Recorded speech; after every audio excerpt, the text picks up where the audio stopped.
Yan, since umuulan, sarap kumain ng fluffy pancakes. So, gagawa tayo ng fluffy pancakes. Now. Wow, time check. Umalsa na siya.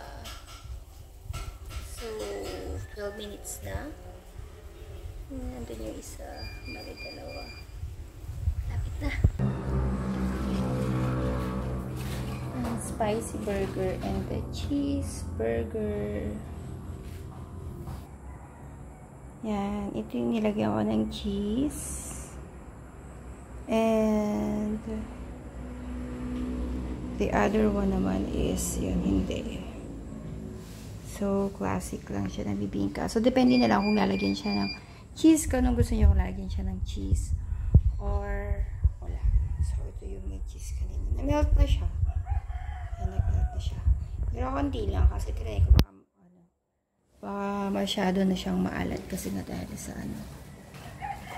sa egg. Pero,